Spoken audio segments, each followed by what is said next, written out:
Where it says special presentations, President Worthen, that will move up above the finale. The very last item there after President Worthen speaks will be the special presentations by President Worthen. Then we'll go into the jazz ensemble and then into the final multi-image show. I have the great pleasure tonight of introducing to you the first person that we've asked to would not have been possible. And it's a great pleasure to introduce a friend of Ball State University and a person who's devoted great hours and time and personal effort to make this campaign possible, the National Chairman, Mr. Steve Anderson.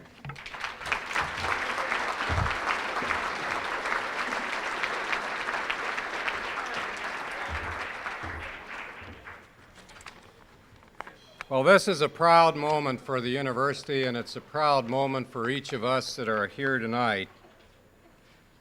But I would tell you that when we kicked off this campaign in 1988, I was standing up here and looking at a script that said, Ball State University is poised to soar. And I thought how appropriate that is and was, remembering the phrases from the book of Isaiah that speak about one running and not being weary and soaring like the eagles.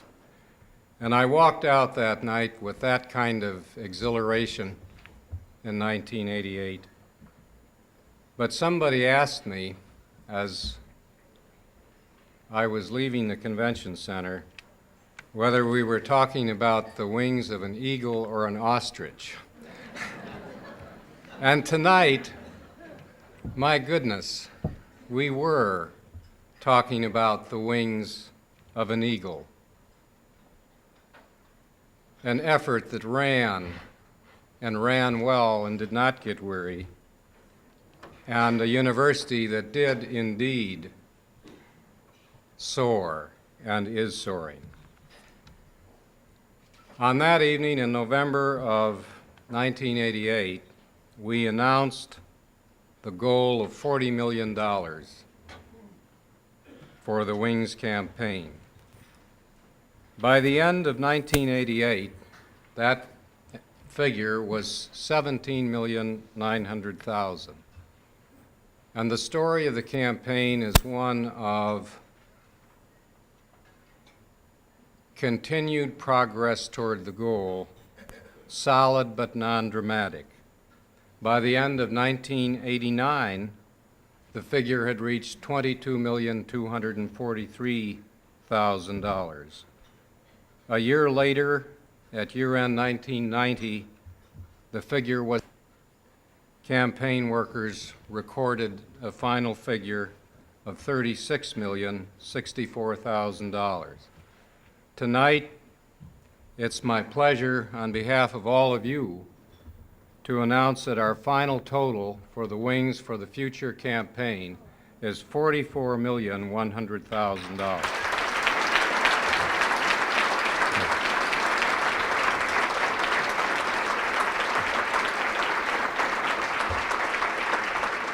It's also balanced. Most significantly, 41% of that figure came from alumni of this fine university. 18% from friends, and I might say the perspective that we're here to celebrate not the success of Wings alone, but the success of which made Wings successful. A spirit present in the university community, a task of joy and pride for volunteers like myself. This campaign, secondly, the campaign succeeded because of what I like to call continuity. There was, what it is, a foundation of support built over many years through many leaders and many volunteers who came before us, has a more specific meaning. Many state universities are named after an individual or a family that was instrumental in the effective support and involvement of families like the Fishers, the Brackens, the Edballs, and the Owsleys. has been important, but of equal or greater importance is the larger sense of family, the community of Muncie and Delaware County, the state of Indiana, and friends and alumni of the university who have developed a network of thousands of volunteers through the Wings campaign nationwide that are providing leadership and support for the university as it moves forward in this kind of a family mode. An outstanding example of that network would be the National Campaign Committee that was established to guide the Wings campaign. The names of this committee, the names of the individual who served so effectively on this committee are in your program, and I won't read them all tonight. But I would like to thank and commend and express appreciation on behalf of the university family for individuals who comprise the real leadership of this campaign. The men who led the critical early phases of the campaign and helped us complete successfully the final phases tonight. Heading the leadership for the campaign was John Fisher, the major gifts effort, Ben Delk, and heading the university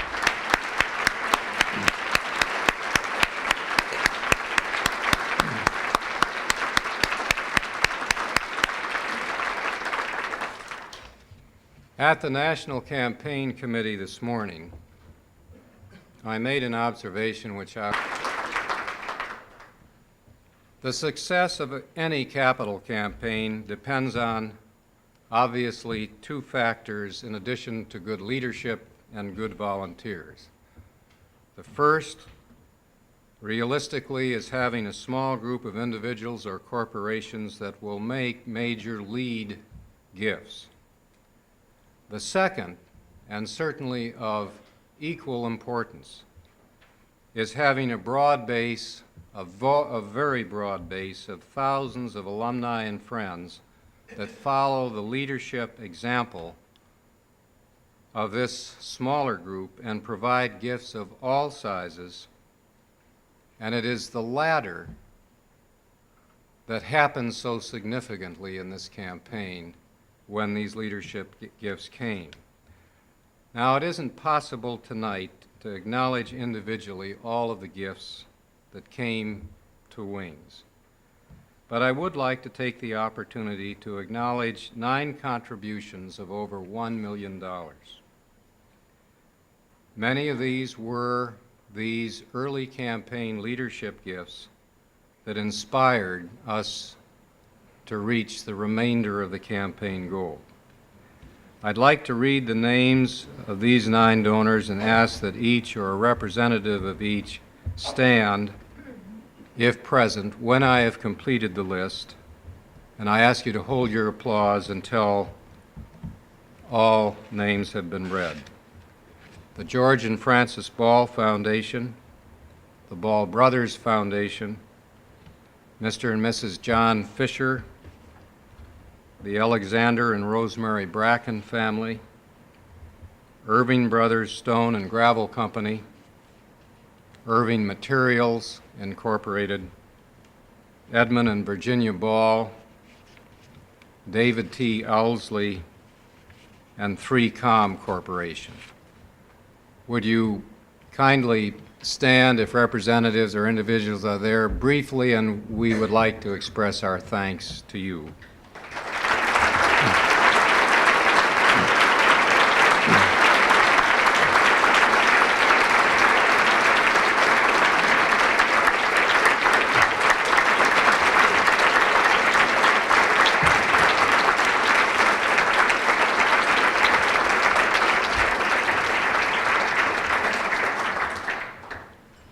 The university is outstanding because it has outstanding friends and committed alumni. And on behalf of each of you and them, I would also like to thank tonight John Worthen, for the exceptional vision and wise perspective which John continually brought to our campaign as its leader, to the University Board of Trustees for their continuing support, interest, and involvement in the campaign's success, to Phyllis Shafer and the Ball State Foundation Board of Directors for their encouragement and their vital role as partners in this successful campaign. And lastly, to each of you for your investment, your support, and above all, your so well justified belief in the university. You made possible the real enduring achievement of this campaign. And that achievement, when all is said and done, is an enlarged set of expectations for the university and the university family. There is a new recognition from Wings that the impossible is possible and that our biggest horizon lies ahead. I think we have soared like eagles in the Wings campaign. Thanks to each of you for making it possible. It's now my pleasure and privilege to introduce to you an outstanding and longtime friend of the university and a great supporter and leader in this campaign, Phyllis Shafer, President of the Ball State Foundation.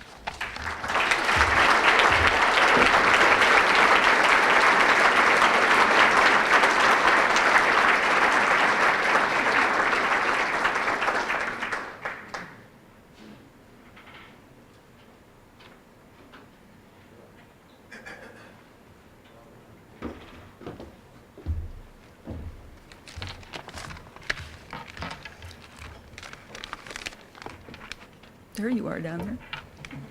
President Worthen, Chairman Anderson, and other special guests, thank you for the opportunity to express our gratitude as a foundation to you as investors and to the university as partners in the celebration of the Wings for the Future success. Tonight is an important historic occasion that should not be passed over lightly.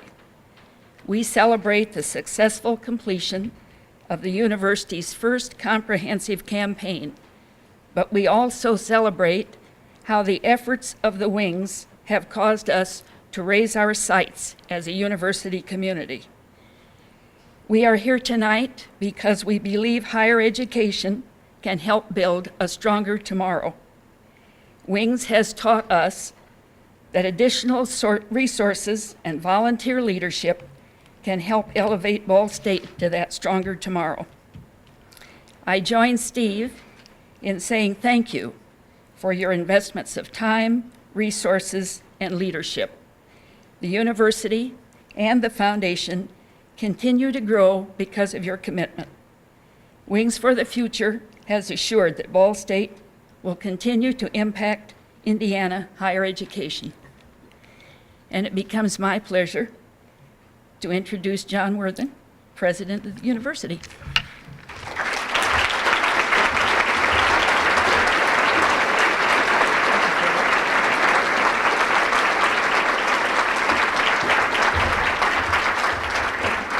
Thank you very much, Phyllis. Good evening, and thank you all for coming. The story is told about the Hall of Fame pitcher Dizzy Dean. Some of you may remember Dizzy Dean. He was praising himself one day in the clubhouse after pitching a no-hitter, and a reporter chastised him for bragging about his performance. And Dean's reply was, "It ain't bragging if you've done it." Well, we done it. 4 years ago, we said this campaign would lift us higher, carry us faster and extend our horizons farther than anything Ball State had attempted before, and it did. We said that we were poised to soar to greater heights of teaching excellence, scholarly research, and public service, and a new era of state-of-the-art equipment and facilities. And we have. Like the presidential campaign, the campaign for Ball State has been a long, sometimes arduous, often inspiring, always interesting journey. And like a presidential campaign, it will always be remembered for the unexpected moments that it produced. Like the visit that Steve Anderson and I made to an Indianapolis banker who we were talking about at our table at dinner, who, after we had reminded him of the many Ball State graduates his bank has employed, said politely, "Yes, I know about that. One of your graduates was just charged this morning with embezzling from us. And we can't find him anywhere."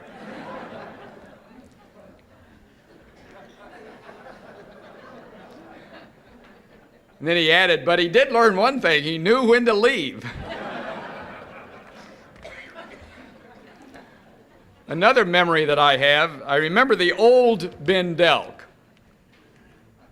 Before he underwent a personality transformation as a result of the Wings campaign, when we initially approached him about heading up the Muncie phase of the campaign, Ben was a tad skeptical.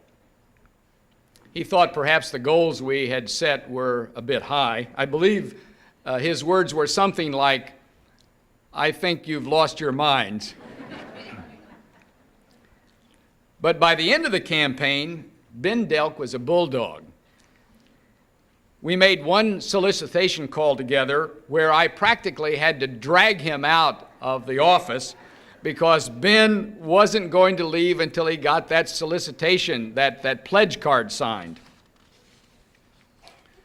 I also had the privilege of watching Steve Anderson and John Fisher in action. Much of what I've learned about fundraising, in fact, what all of us have learned about fundraising during this campaign, we learned from those two individuals. I also learned that it takes a great many hardworking people making careful plans to make a $40 million capital campaign succeed. But it also helps to be the recipient of serendipitous good fortune. For example, a couple of summers ago, when we were vacationing with our son in Minnesota, we stopped to buy some running shoes at a small shop. Behind the counter was a display of baseball caps. And when I went to the counter to give the counter person the shoes that we were going to buy, I looked at the caps and I casually mentioned that it'd be a good idea to have some Ball State caps up there. This person gave no sign of recognition of the name Ball State. And he made some excuse about the fact that they only sell the caps that the supplier gives them, and that was sort of the end of it. And he went ahead and wrapped up the shoes and was taking my payment for the shoes. And a few minutes later, he turned to me and he said, "By the way, is Chandler Thompson going to be a senior this year?" That incident made me realize it's been a series of achievements, from a winning basketball program to recognition in Time magazine to major accomplishments by individual faculty members. The notion that there is a point at which we can feel we have arrived. We want a scoring system that tells us when we've piled up enough points to declare ourselves successful. So we scramble and sweat to reach what we thought was a goal, only to achieve it and feel a little empty, wondering if we climbed the wrong mountain. But life isn't a mountain that has a summit, nor a game that has a final score.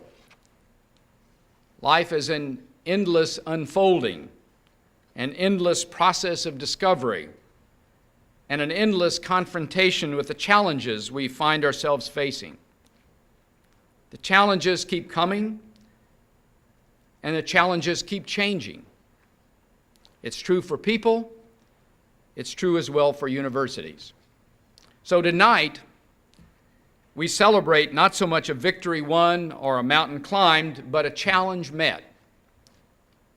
And I particularly want to acknowledge those who met it: the campaign volunteers, the members of the Ball State University Foundation, the university development staff, the people of the community, the people on campus, alumni throughout the world, and friends of Ball State. And two people who are not with us this evening but contributed much in the earlier part of the campaign: Jack Miller and Ed Collins of Ketchum Associates, who taught us much about fundraising. I've been told that there's a superstition among surfers that periodically a wave comes along that is more powerful than those that preceded it. It's called the ninth wave. And to catch the ninth wave at the critical moment requires a special skill and timing. I believe Ball State University has caught the ninth wave. And the grace and skill of one man, more than any other, has allowed us to ride that wave. I speak of Steve Anderson. As national chairman of the campaign, he took charge of the project as if he had a personal stake in its outcome. Steve Anderson is not a figurehead leader. Once he agreed to serve, there was no question, no doubt of the outcome. Wings for the Future would have a success because Steve Anderson had pledged his support. The campaign was blessed with instant credibility and instant stature because of the man who agreed to serve as its chief volunteer. When there were calls to be made, he made them. When there were hands to be shook, he shook them. Letters to be written, he wrote them. Meetings to chair, he chaired them. When there was wisdom to be sought, he provided it. When there was grace to be shown, he displayed it. In the final analysis, if a university capital campaign is a measure of the character of its leading spokesperson, and I believe it is, then Wings for the Future, the campaign for Ball State, has indeed soared and carried our university to unimagined heights. Robert Louis Stevenson might well have described Steve Anderson's legacy to us when he wrote these lines: "Bright is the ring of words when the right man rings them. Fair the fall of songs when the right singer sings them. Still they are caroled and said, on wings they are carried after the singer is dead and the maker buried." To Steve Anderson and to each of you who gave of your time, your energies, your wisdom, and your resources, thank you very much.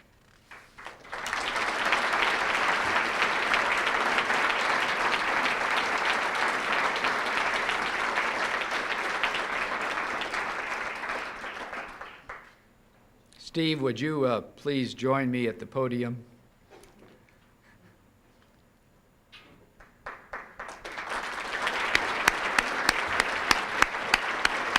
We have to stand right here for just a moment. Are we going to do this? Steve, on behalf of the Board of Trustees and the entire university community, I'd like to present you with this gift in appreciation for your leadership, your countless hours of meetings, and your continuing commitment. Steve, thanks very much. Come over here and see what we've got for you.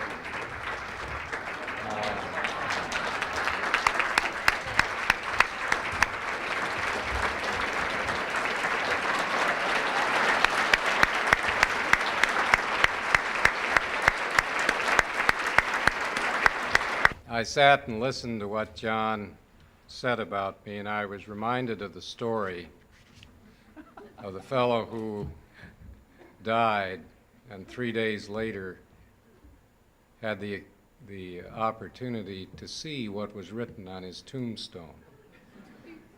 And his wife had seen that just about everything he had ever done was memorialized in the most glowing terms, and went on and on and on. And he, on that dark night, with his head out of the grave, looked out the tombstone and he said, "My God, that's either wrong or I'm in the wrong hole."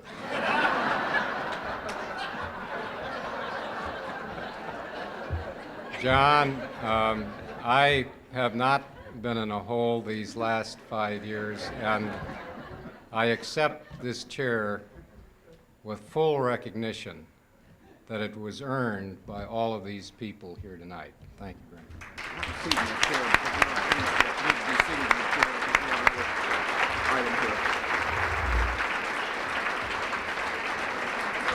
Introduce Ned Emshwiller, a graduate of the class of 1967 and the president of the Alumni Association, for a special or a degree program at an institution.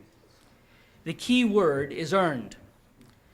Through individual dedication and commitment, therefore, by the unanimous recommendation of the Alumni Council of the Ball State University Alumni Association, it is my honor to bestow the title of Ball State University Alumnus upon Steve Anderson, with all the rights, duties that appertain thereto, and to present him this plaque, symbolic of his alumnus status.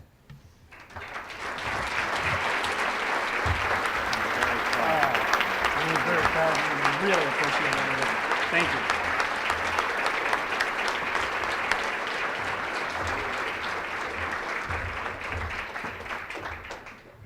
I would like to mention, most of you I've seen have found the gifts on the table tonight, which for each donor that's here and each couple or individual donor, and hope that you enjoy those on behalf of the university.